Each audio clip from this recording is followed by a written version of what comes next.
if you've been doing everything right with your diet and you're still flaring, still bloated, still exhausted, I want you to consider something that has nothing to do with what you're doing, with what you're eating. It's your cortisol.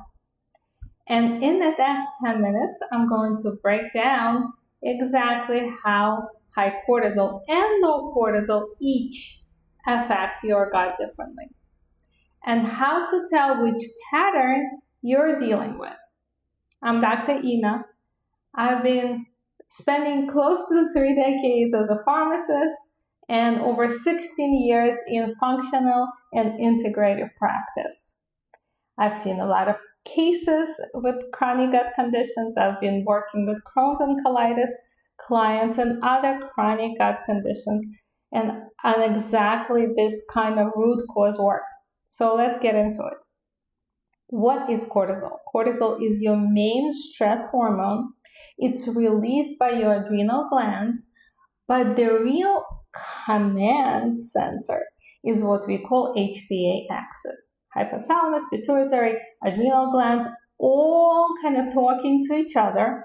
In the healthy system, cortisol should be highest right after you wake up and gradually taper down throughout the day.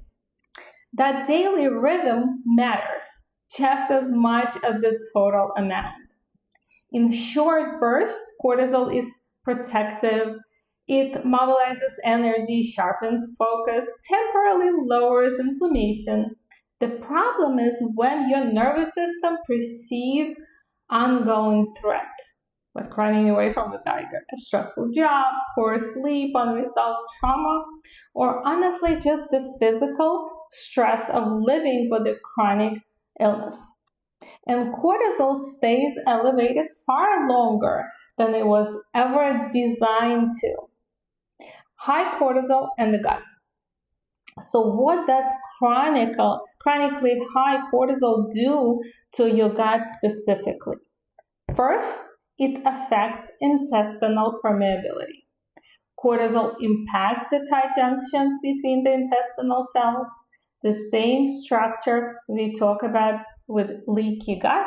A more permeable gut means more bacterial fragments and undigested particles getting back and forth through, which triggers immune activation. Second, motility. Some people get the classic stress diarrhea response. Others actually slow down. Cortisol can contribute to constipation and bloating as well, depending on your system. Third, and this is the one people miss, your microbiome. It shifts.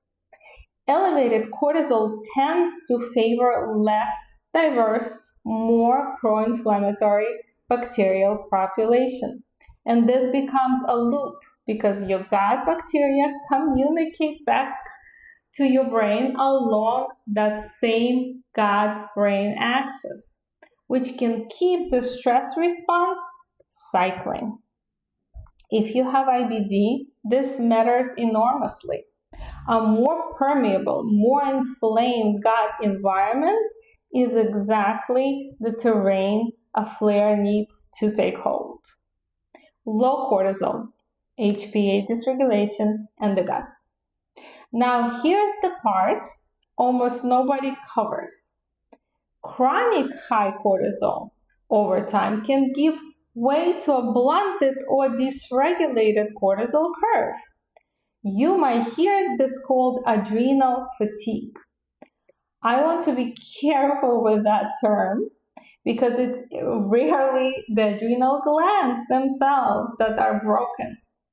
It's the signaling between the brain and the adrenal gland that's off. Signs of blunted pattern: waking up exhausted in the morning despite a full, great night of sleep, afternoon energy crashes, low blood sugar, symptoms like shakiness or irritability between meals, poor stress resilience, and slower recovery after a flare or illness. From a gut standpoint, a blunted cortisol rhythm means less anti-inflammatory buffering, exactly when you need it, and poorer blood sugar regulation, which itself affects your microbiome. Why the pattern matters more than a single number? Here's my core message. It's rarely as simple as high cortisol, low cortisol as one static fact. And if I had to choose, I would choose high cortisol over low, since I'm still able to at least produce the cortisol so much needed for many body functions. What matters clinically is your rhythm across the day. Dysregulation often shows us as a flattened curve or inverted curve or normal total output landing at the wrong times. That's exactly why a single, whether a blood draw or dry urine test, is necessary. If you're working with a functional or integrative practitioner, a 4-point dry urine cortisol test, like the Dutch complete test, for example, would be ideal to see the pattern. Metabolites, it's going to give us a much clearer picture. Always something to bring up to your broader conversation with your care team. It's not a replacement for the GI-directed treatment, it's a suggestion.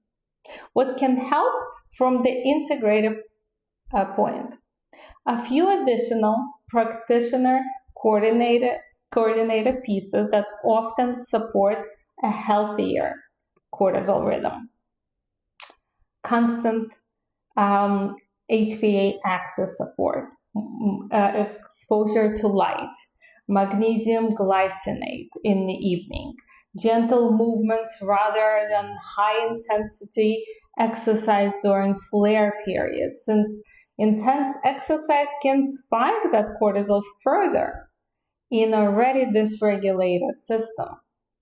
This isn't a place to list my full recommendations.